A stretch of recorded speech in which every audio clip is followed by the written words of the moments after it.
Bien le bonjour et bienvenue dans cette nouvelle vidéo. Alors je souhaitais faire une vidéo qui parlait de la solitude.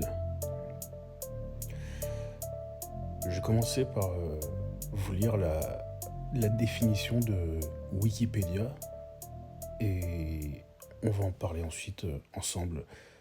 Wikipédia définit la solitude, donc la solitude du latin solus signifiant seul est l'état ponctuel ou durable, plus ou moins choisi ou subi, d'un individu qui n'est engagé dans aucun rapport avec autrui.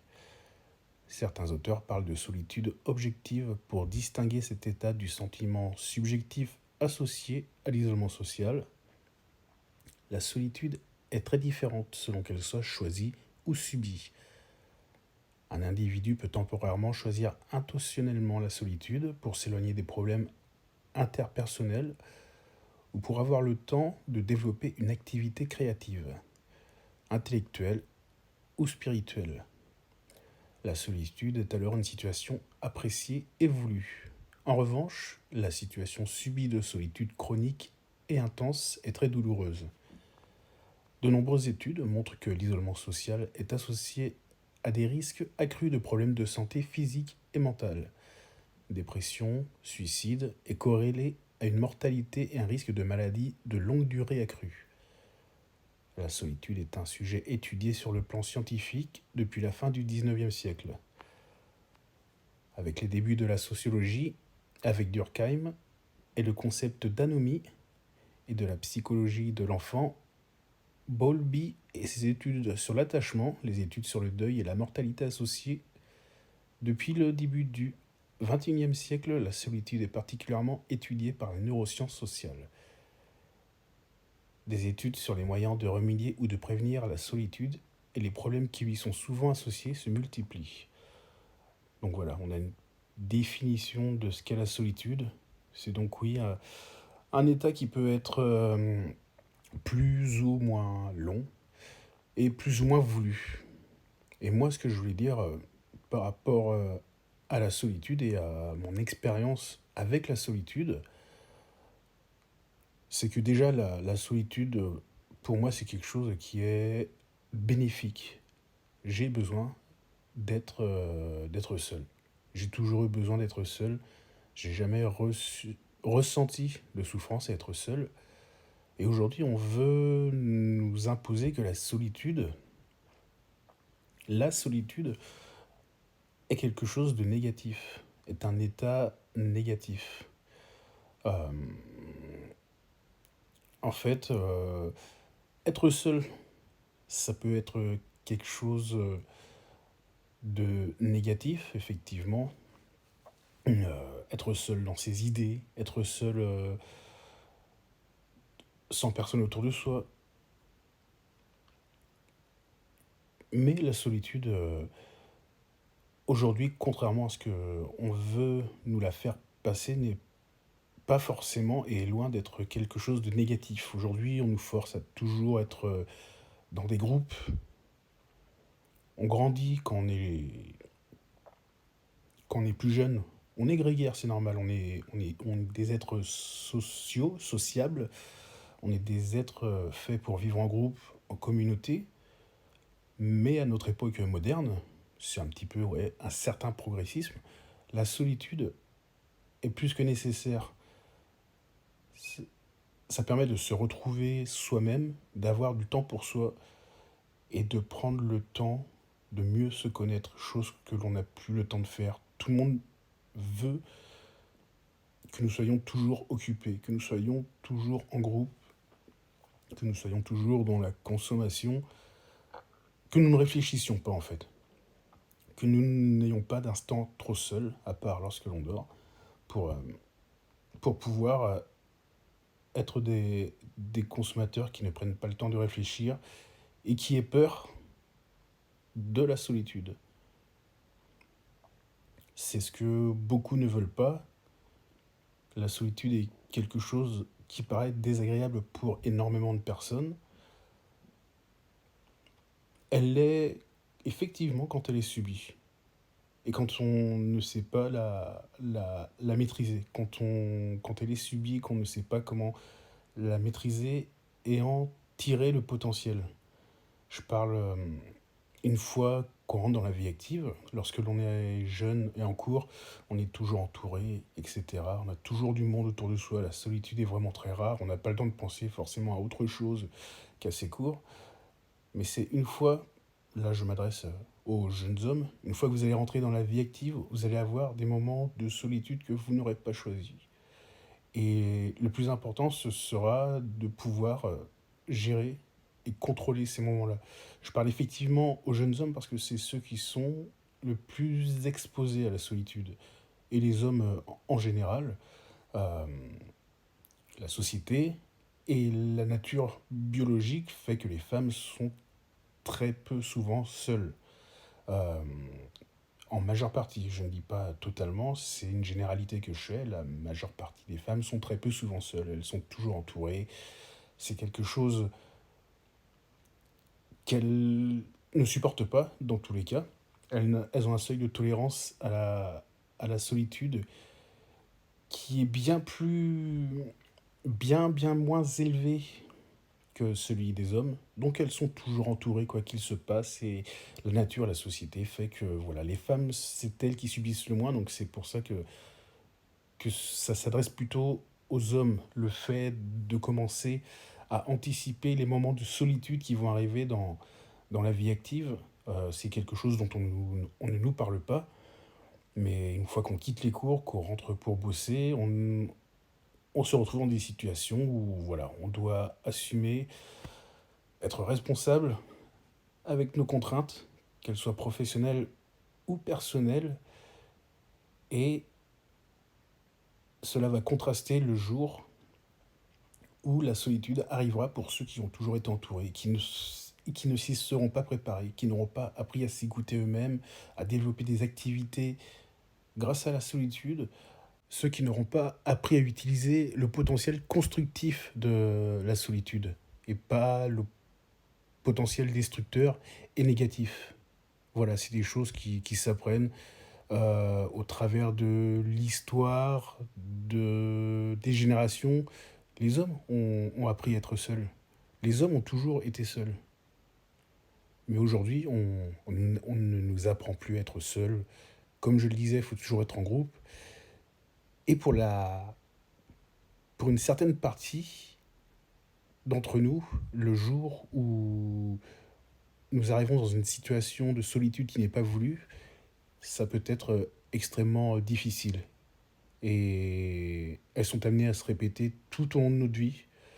Il faut savoir que voilà, quand on arrive dans la vie adulte, euh, fini les groupes voilà, de jeunesse, que ce soit dans les cours, les sorties, chacun fait sa vie, son travail, etc. Donc il va arriver des moments durs, difficiles, où il faudra pouvoir les encaisser de par le fait de savoir ce qu'est la solitude dans ces moments difficiles. Après, on peut être dans une certaine solitude malgré qu'on ait du monde autour de soi. Il y a la solitude psychologique qui existe aussi. J'étais dans la solitude physique, le fait d'avoir personne autour de soi, mais il y a aussi la solitude psychologique. Être la seule personne à penser d'une certaine manière génère, génère une certaine solitude qui est réelle aussi. Euh, et qui peut amener à l'ostracisation, la marginalisation, etc. Il y a différentes formes oui, de solitude. Il y a la solitude vraiment physique, il y a la solitude, oui, psychologique également. Mais voilà, il faut vraiment voir la chose optimiste de cette situation et vraiment dégager le pessimisme, ce qui permet de pouvoir se développer. C'est à ça que ça m'a servi la solitude. Moi, c'est à me développer, comme précisé dans Wikipédia, ça m'a permis d'avoir le temps de développer une activité créative, intellectuelle, spirituelle. Je dirais que j'étais dans oui, toutes ces parties-là, quoi. Donc c'est vraiment un avantage pour le développement personnel, la solitude. Euh, alors c'est une pyramide que j'ai pris pour illustrer les priorités, la hiérarchie de, de la vie d'un homme, d'un humain. Enfin voilà, les besoins, c'est une pyramide qui représente les besoins, la hiérarchie des besoins. Donc on a des besoins principaux, physiologiques, manger, boire, dormir, de sécurité, se sentir en sécurité. En fait, dès qu'une condition est remplie, on peut passer à l'autre. Dès qu'on a réussi à satisfaire ses besoins physiologiques, manger, boire, dormir, et ben on peut commencer à satisfaire ses besoins de se sentir en sécurité, en confiance. Une fois qu'on a satisfait le besoin de sécurité, on peut satisfaire le besoin d'appartenance, créer du lien, être aimé, etc. Une fois qu'on a satisfait ce besoin d'appartenance, on peut satisfaire le besoin d'estime de soi, être reconnu, etc. Et une fois qu'on a satisfait le besoin d'estime de soi, on peut passer à celui de l'accomplissement, réaliser son potentiel. Et la solitude, c'est ce qui permet effectivement de réaliser son... et d'optimiser son potentiel. C'est une étape cruciale dont personne ne parle beaucoup, mais il faut apprendre vraiment à être seul. J'ai dû le répéter un bon nombre de fois jusque-là, mais c'est ce qui sert à ça. C'est une étape vraiment cruciale. C'est pas un concept, c'est vraiment une étape cruciale qui permet de s'accomplir la solitude.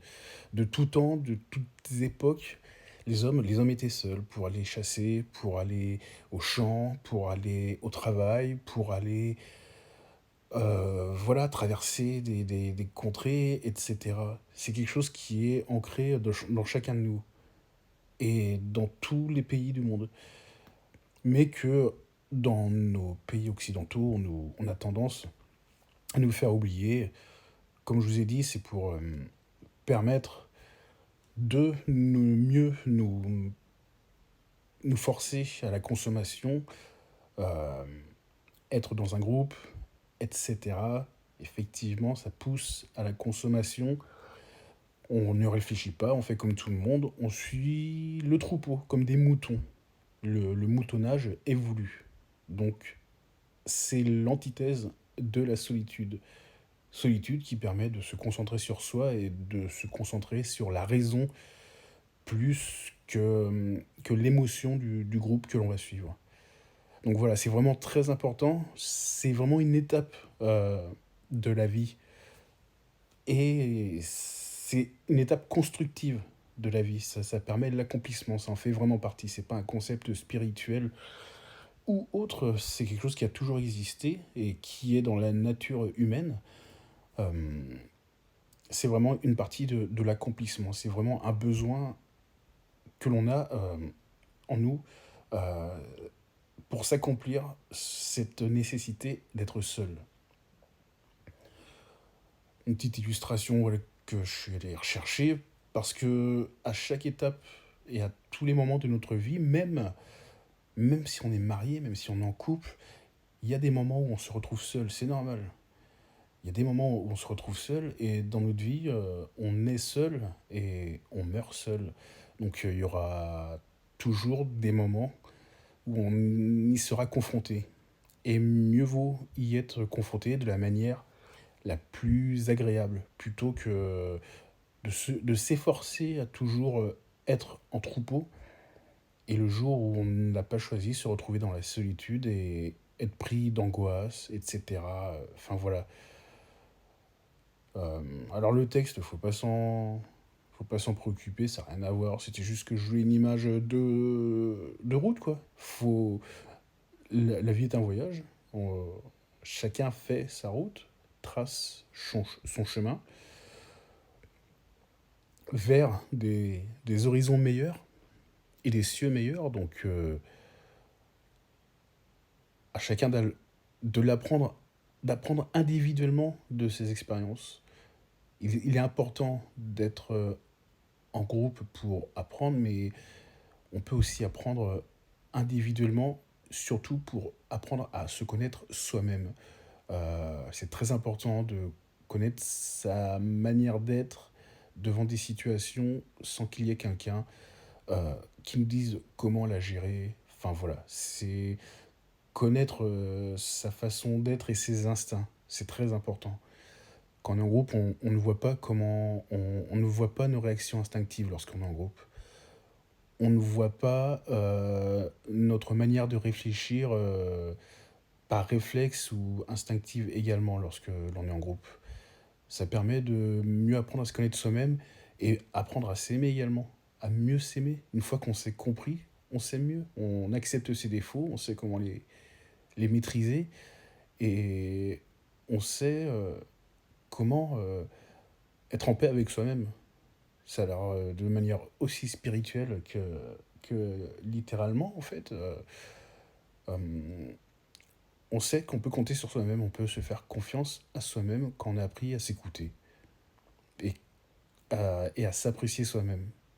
Beaucoup de gens ne supportent pas de rester seuls avec leurs idées, leurs pensées, etc. Alors que c'est une très bonne chose de prendre des moments pour méditer sur tous les problèmes que l'on souhaiterait régler. Donc on peut le faire d'une manière soit sportive, soit des temps calmes très longs. Il y a plein de manières différentes d'encaisser une solitude constructive. Il y a plein de manières différentes. Oui, le sport, la lecture, euh, des activités, des activités de précision, de construction. Je ne sais pas si vous aimez les maquettes, si vous aimez construire quelque chose, voilà, vous faites ça tout seul et ça vous permettra, en vous occupant, de pouvoir apprendre à vous connaître et apprendre à apprécier votre propre présence. Être en paix avec vous-même.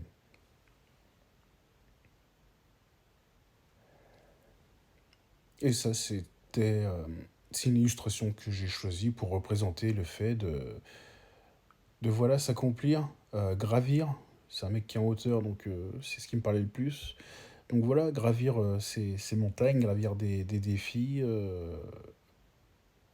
Le type, il est seul, en hauteur. Il regarde tout ce qu'il a pu accomplir grâce à cette solitude qu'il a apprivoisée. Donc voilà, dans tous les cas, c'est quelque chose qui nous aide à avancer dans la vie. Faut pas le prendre pour quelque chose de négatif. La solitude, c'est quelque chose de positif quand on l'a apprivoisé. Et ça nous aide à avancer dans la vie, à atteindre des sommets, à se libérer. Comme je vous disais, en troupeau de moutons, c'est de la manière dont le marché, le, le commerce et autres veut que les humains se comportent comme des troupeaux de moutons. Donc c'est domestiqué en fait. Et ça permet d'atteindre une certaine liberté, la solitude. C'est ça aussi, l'une des choses les plus importantes. Ça permet de se construire, d'avancer, mais surtout d'aller un peu plus vers la liberté. Je vous remercie de m'avoir écouté. C'était mon premier podcast que je faisais en improvisation. Premier podcast de la chaîne et première fois que je faisais un podcast en totale improvisation. J'ai pas de script. Je voulais vraiment que ça sorte aussi naturellement que possible. J'ai juste mis des illustrations. Mais je voulais être le plus sincère et authentique que possible. J'espère que vous avez apprécié l'écoute. N'hésitez pas à vous abonner. Je vous remercie de m'avoir écouté et je vous dis à très bientôt. Ciao ciao.